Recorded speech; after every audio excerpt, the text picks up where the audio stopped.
오늘 우리에게 주시는 하나님의 말씀은 요한계시록 20장 4절에 있는 말씀입니다. 제가 봉독해 올립니다. 또 내가 보니 왕좌들과 그것들 위에 앉은 자들이 있는데 그들에게 심판이 맡겨졌더라. 또 내가 보니 예수님의 증언과 하나님의 말씀으로 인하여 목베인 자들의 혼들이 있는데 그들은 짐승과 그의 형상에게 경배하지도 아니하고 자기들의 이마 위에나 손 안에 짐승의 표를 받지도 아니한 자들이더라. 그들이 살아서 그리스도와 함께 1000년 동안 통치하되. 아멘. 기도하겠습니다.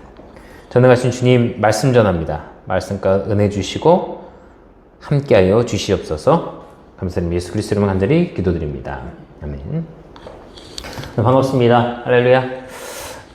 오늘 종말은 무엇인가도 마지막이고, 제가 그동안 제가 쓴 책으로 하나님은 누구신가, 예수님은 누구신가, 성령은 누구신가 이렇게 쭉 해서 그 모든 대단원의 막을 내리는 날입니다. 다 했습니다. 장장 2년에 걸친 내용을 오늘로써 마무리 짓고 다음 주부터는 또 다른 내용들로 이제 이어갈 텐데요. 잘 따라오셨습니다. 고생하셨고요. 오늘 마지막으로 이제 모든 것을 정리하는 시간이니까 이 세상의 종말도 이제 여기서 끝나고 모든 종말이 이루어지고 우리의 오늘 이 내용도 끝을 맞이하는 기념적인 날로서 말씀을 이어가도록 하겠습니다. 지난주에 계시록 16장 16절에 있는 그 아마겟돈, 그곳에서 최후의 전쟁을 벌이게 된다라는 내용을 하게 됐는데, 사실 최후의 전쟁은 여기가 아니에요. 이제 예수님 지상재림한 이후의 마지막 전쟁은 믿지 않는 자들에게 있어서 일어나는 마지막 전쟁이라고도 볼 수 있겠죠. 근데 여기서 어쨌든 이걸 보통 최후의 전쟁이라고 하니까 16장 16절에 아마겟돈이라는 곳에 그들과 함께 모아서 그들이 결국 멸망하게 되는 내용이 16장 이하에 나오고 있습니다. 어떻게 소멸하냐? 지진으로 소멸을 한다고 써 있어요. 말씀 보면 18절에 음성들과 천둥들과 번개들이 있었고 또 큰 지진이 있었는데 지진이 얼마나 크고 강력한지 사람들이 땅 위에 있은 이래로 그와 같은 것이 없었더라.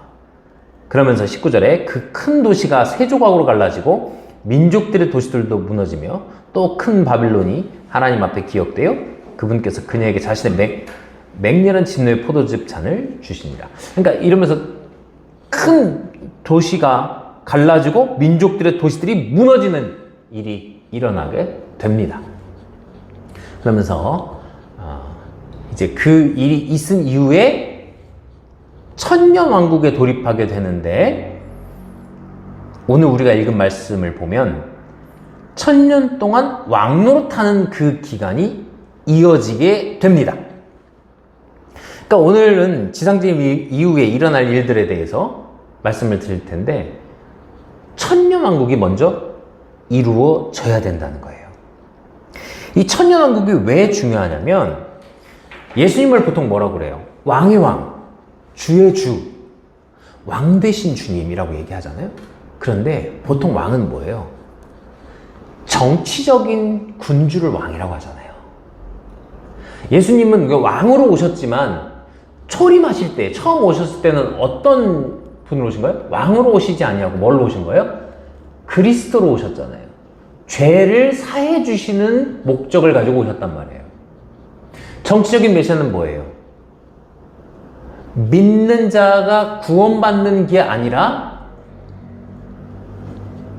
구원받은 자들이 이제 왕이 될 수 있는, 그러니까 우리가 왕이 되고 예수님은 왕의 왕이 되시는 그런 분으로서 오신다는 거예요. 뭐예요? 곧 정치적으로도 왕이 되시기 위해서 오신다는 거예요. 완전한 메시아가 되신다는 거예요. 그러니까 메시아라는 의미, 그리스도라는 의미가 같은 의미인데 무슨 의미예요? 구원자라는 의미잖아요. 기름 부음 받은 자잖아요. 기름 부음 받은 자로서 오시는데 초림하실 때는 굉장히 정치적으로는 초라하게 저주받아서 나무에 달려서 돌아가시고 지옥에 가시고 이런 모습을 보여주잖아요. 그리고 3일 만에 부활하시고 승천하셔서 그 구원을 완성하셨지만 정치적으로 볼 때는 아직도 이스라엘 백성들은 아직도 예수님을 구원자로 인정하지 않고 메시아로 인정하지 않고 있잖아요. 진정한 메시아가 되시기 위해서 언제 오셔야 되는 거예요? 진정으로 그들을 모든 구원을 완성하시기 위해서는 언제? 재림에 오셔서 정치적으로도 왕이 되셔야 되는 거예요. 그분이 그 목적을 가지고, 그러니까 오시는 목적이 달라요. 초림과 재림의 목적이 다르다고. 초림은 모든 민족 중에 예수 그리스도를 믿는 사람들을 구원하시기 위해서 오신 거죠. 재림에 오실 때는 이스라엘 민족들이 환란을 통해서 예수님을 다시금 그리스도로, 다시금은 아니죠. 원래도 안 믿었으니까 메시아로서 인정하게 되고, 그것을 통해서 예수님께서 정치적인 왕이 되시는, 그래서 예수님의 그 이후의 통치 기간이 몇 년이라고 지금 성경에서 얘기하고 있어요. 계시록에서 몇 년? 1000년이라고 얘기하는 거예요. 그래서 이 1000년 왕국이다 이야기하고 있는 거예요. 이 1000년 왕국이 이루어지는 거예요. 어디서 이루어질까요? 어디서? 이 1000년 왕국 어디서 이루어져요? 이 땅에서 이루어지는 거예요. 이곳에서. 우리 그럼 믿는 자는 어떻게 되는 거예요? 왕 노릇하는 거죠. 근데 믿는 자뿐 아니라 휴거된 자들뿐 아니라 누가 또 왕 노릇한다고 써있어요? 오늘 말씀 보겠습니다. 오늘 우리가 읽은 말씀 계시록 20장 4절 말씀 볼게요. 또 내가 보니 왕좌들과 그것들 위에 앉은 자들이 있는데 그들에게 심판이 맡겨졌더라. 야, 심판을 맡겨. 왕자들 그것들 위에 앉은 자, 그들이 심판한대요. 이들이 누굴까요? 심판하는 자들. 누굴까요? 이 심판자들이 누굴까요? 성도들입니다. 성도들이 심판하는 거예요. 자, 보세요. 어떻게 성도들이 심판할까? 그 근거가 있어요. 고린도전서 6장 2절 말씀 한번 보도록 하겠습니다. 고린도전서 6장 2절에 있는 말씀 읽겠습니다. 성도들이 세상을 판단할 것을 너희가 알지 못하느냐? 세상도 너희에게 판단을 받겠거든 너희가 지극히 작은 문제들을 판단하는 것도 감당하지 못하느냐? 자, 보세요. 뭐라고 말씀하고 있어요? 사도 바울 선생님 고린도 교회에게, 성도들에게 뭐라고 말씀하고 계세요? 성도들이 세상을 판단한대요. 즉 뭐예요? 세상을 심판하는 성도인 거죠. 성도가 세상을 심판하는 거예요. 판단하는 거예요. 성도가 그런 존재가 되는 겁니다. 계시록에서 말씀하고 있는 심판자가 되는 거예요. 3절에 보니까 뭐래요? 우리가 천사들을 판단할 것을 너희가 알지 못하느냐? 자, 보세요. 누구도 판단하는데 이제는 천사까지 판단한다는 거예요. 누가? 성도가. 하물며 이 세상 삶에 속한 일들은 얼마나 더 많이 판단하겠느냐? 이렇게 말씀하고 있어요. 자, 뭐예요? 다시 가겠습니다. 계시록 20장 4절. 왕좌들과 그것들 위에 앉은 자들, 그들에게 심판이 맡겨졌다. 누구라는 거예요? 성도라는 거예요. 그 다음에 또 내가 보니 예수님의 증언과 하나님의 말씀으로 인하여 목베인 자들의 혼들이 있는데, 자 보세요. 예수님의 증언과 하나님의 말씀으로 인하여 목베인 자들. 누구예요? 순교자들이죠. 그리고 그들은 짐승과 그의 형상에게 경배하지도 아니하고 자기들의 이마 위에나 손 안에 짐승의 표를 받지도 아니한 자들이더라. 자 보세요. 누구래요? 이 목베인 자들, 순교자들. 언제 순교한 사람들이에요? 환란 때 순교당한 사람들이에요. 자 보세요. 아까 심판이 맡겨진 사람들은 누구야? 이미 휴거된 사람들이, 성도들. 자, 그 다음에 목베인 자들의 혼들이 있다. 그들이 누구예요? 대환란 때. 휴거는 못했지만 대환란 때 남아서 짐승에게 경배하지 아니하고, 그때 증인들에게, 여기 이스라엘 백성도 포함이겠죠?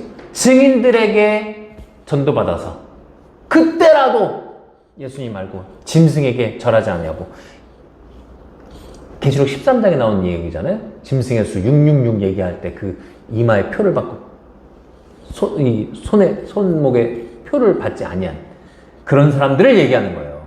그런 사람들 뭐래요? 그 사람들 어떻게 된다는 거야? 목배인 자인데. 그들은 목배인데요. 환란 때에. 그게 써 있습니다. 성경에. 그들이 살아서 그리스도와 함께 1000년 동안 통치한다. 그러니까 누가 통치한다? 그러면 예수님과 함께 휴거됐다가 지상 재림할 때 같이 내려와서 아마겟돈에서 같이 전쟁을 했던. 물론 전쟁이라고 보기도 어려워요.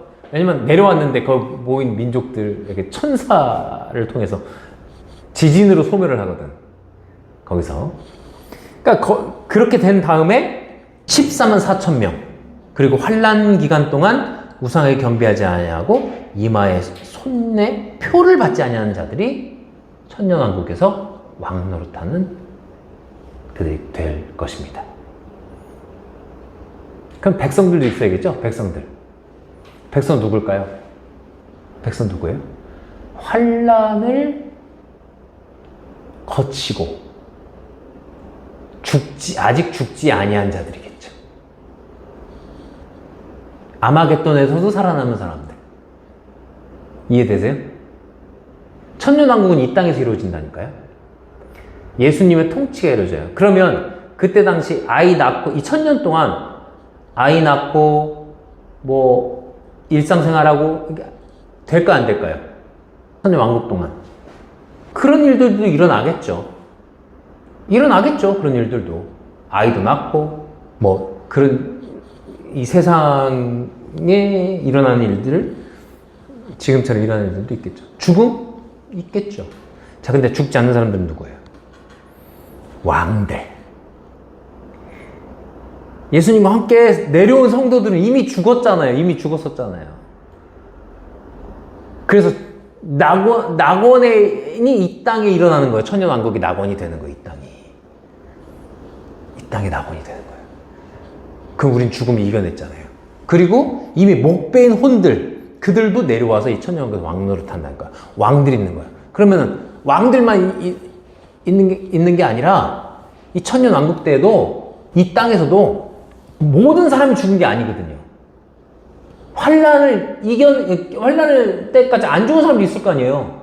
7년 동안 다 죽겠어? 다 멸망하겠어요? 아니잖아요. 그리고 아마겟돈에서 전 인류가 다 모이겠어요? 아니잖아요. 거기서 버텨나는 사람들 천년왕국에서 예수님의 통치하는 세상을 맛보게 될 거예요.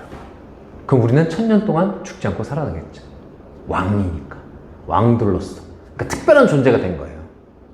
그럼 이 땅에 있는 그 나머지 그냥 백성이라고 치는 사람들, 지옥 간 사람들, 이 사람들하고 상관없습니다. 이미 그들은 아직도 지옥에 있는 거예요. 지옥, 땅 밑에 있는 거예요.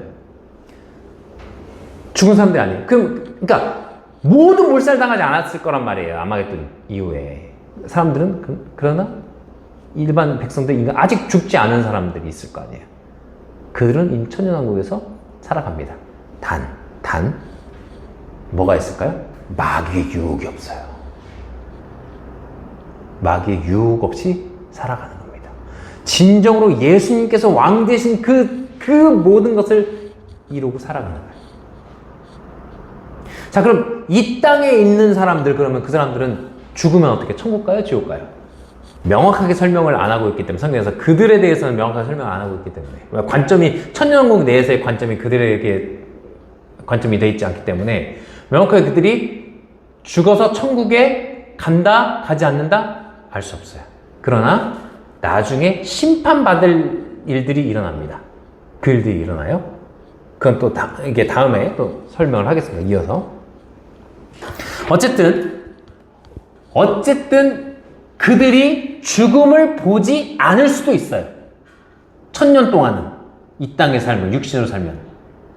우리는 믿는 자들, 성도들, 죽은 자들 어떤 모습으로 살까요?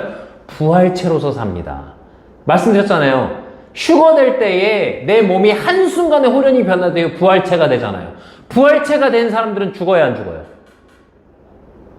안 죽죠. 그러니까 1000년을 사는 거예요. 1000년이 뭐야? 그 다음부터 쭉 사는 거죠. 새하늘과 새 땅까지 쭉 가는 거죠. 그래서 신천지. 그래서 신천지가 지금 새하늘과 새 땅이라는 거야, 신천지는. 네? 그러니까 천년왕국이 되게 어려운 거예요. 뭐 전천년설, 후천년설, 무천년설. 이미 천년 지났다는 사람이 있고, 천년 이제 온다는 사람이 있고, 뭐 천년이 없다는 사람도 있고, 뭐 어려우니까 이 얘기는 뭐 나중에 뭐 깊이 있게는 안 들어갈게요. 근데 저는 주장하는 건 그거예요.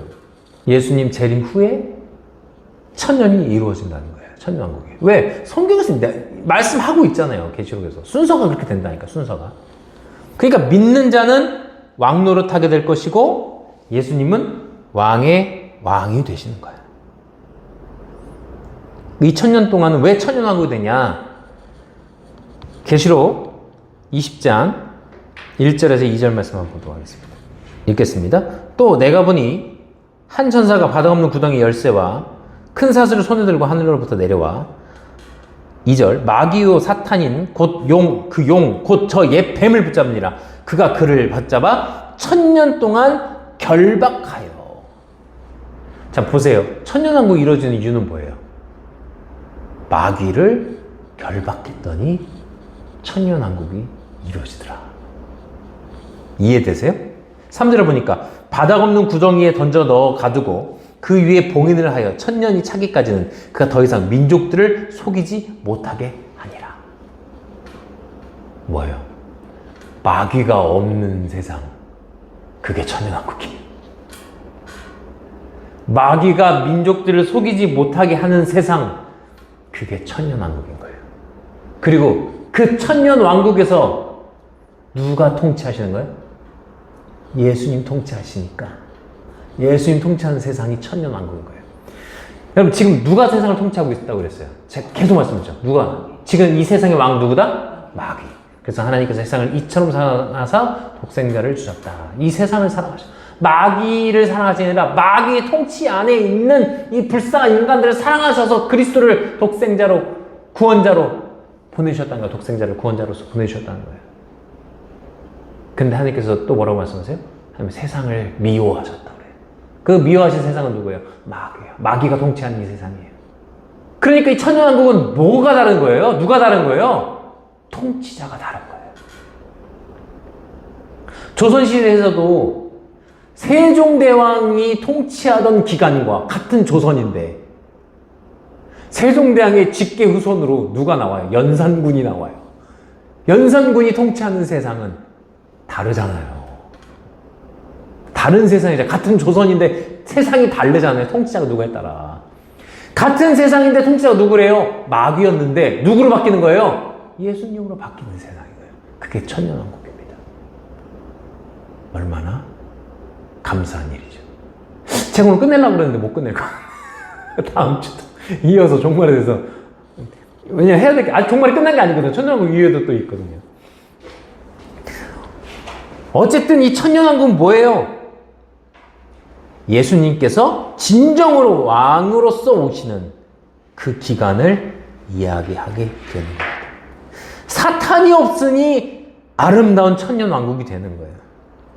그래서 하나님께서 통치하시는 시절이 되는 거예요. 그 옛날에 이런 찬양이 있었죠. 어릴 때 많이 불렀던 찬양. 사막에 샘이 넘쳐 흐르리라. 그 찬양 아세요? 사자들이 어린 양과 뛰놀고. 그죠? 어린 양과 뛰놀고. 어린 양 손 넣고 이렇게 해도 뱀이 물지 않아. 독사가 물지 않는 세상. 그게 천년왕국입니다. 마치 어디 같아요? 어디 같아요? 에덴 동산 같죠? 그죠? 에덴 동산 같잖아요. 에덴 동산에서 사자와 호랑이와 뭐 맹수들이 있었는데도 아담을 안 잡아먹었잖아요. 그죠? 네. 뱀하고도 하와가 막 친하게 막 얘기하잖아요. 물론 마귀였지만. 여러분, 그때 에덴 동산은 마귀가 통치하는 세상이 아니었어요. 누가 통치하는 세상이었습니까? 하나님께서 통치하는 세상이었어요. 그 에덴 동산. 근데 선악과를 따먹은 이후에 죄가 세상에 들어와서 이제 누구의 통치 세상이 된 거예요? 마귀의 통치 세상이 된 거예요. 그래서 하나님께서 원하시는 건 뭐예요? 에덴 동산이 회복하는 거예요. 지금 하나님의 통치가 완전히 이루어지는 곳이 어디예요? 셋째 하늘, 천국. 이 세상은 아직도 마귀가 지배하고 있고 공중의 권세를 잡고 인간을 미혹하고 민족들을 속이는 자가 마귀가 되는 거죠. 천년왕국 간단해요. 천년왕국은 뭐냐? 마귀가 없는 세상. 그러면 지금이 이미 천년왕국이다. 상징적인 의미고 천년은 딱 1년부터 1000년 이게 아니라 몇 천년을 통치가 상징하는 쓴 거다. 그걸 무천년설을 주장하는 사람들이 얘기하는데, 그러면 지금 마귀 통치가 없어야 되는데 마귀 통치가 지금 세상에 있어요 없어요? 악이 있어요 없어요? 엄청 많죠. 그럼 뭐예요? 천년왕국 지금 아니란 얘기예요. 그러니까 천년은 상징적인 의미다라고 얘기해버리면서 14만 4천도 상징이고 천년왕국도 상징이고 계시록은 다 상징이고, 이게 장로교, 감리교 뭐 이렇게 정통교단이라고 하는 그 목사님들이 주장하는 바라니까요. 상징이다, 없다. 신천지는 천년왕국은 뭐고, 지금이 신천지고 여기 들어와 있는 사람은 14만 4천이고 그것도 사기고, 천년왕국은 반드시 있을 것입니다. 그러나 지금은 아닙니다. 신천지, 새하늘과 새 땅은 반드시 올 것입니다. 그러나 지금은 아닙니다. 예수님 재림하실 겁니다. 그러나 이만희는 아닙니다. 문선명도 아닙니다. 안상응도 아닙니다. 장길자도 아닙니다. 예수님 오실 거예요. 누구로? 국적을 굳이 따지면 이스라엘이죠. 예수님은. 옛날에 어떤 제가 중고등부 전도사할 때 우리 친구가 이런 거 물어봐요. 전도사님, 아니 우리가 왜 한국 사람인데 왜 이스라엘에 2000년에 오신 사람 믿으라고 자꾸 그러세요? 그러는 거예요. 학생이. 이해가 안 된대요. 근데 제가 그랬어요. 그러면은 우리는 대한민국 사람이니까 대한민국에 있는 메시아를 믿어야 되는가? 정도령이라고 있거든. 정도령 믿을래? 메시아가 각 나라마다 있어야 되니? 전 세계가 대략 253개국 된다는데, 그러면은 나라마다 메시아가 있어야 되겠네? 253명의 메시아가 있으면 그게 메시아니? 제가 그렇게 얘기했습니다. 구원자는 한 명이에요. 한 명. 누구? 국적이 중요한 건 아니지만 이스라엘 민족으로 다윗의 후손으로 오신 예수님이신 거죠. 육신적으로는 그렇게 오시지만 천년왕국 때 다시 오실 그분은 사실 국적은 없는 분이죠. 그러나 이스라엘 민족으로 후손으로, 다윗의 후손으로 오신다고 예언이 되었었기 때문에 그렇게 오신 것이고, 재림 시에는 사실 그게 중요한 건 아니죠. 그러나 우리나라 사람은 아닙니다. 그건 확실해요. 그렇게 오셔서 우리를 구원해 주실 분이십니다. 다음 주까지는 하여튼 끝내는 방향으로 하도록 하겠습니다. 기도하겠습니다.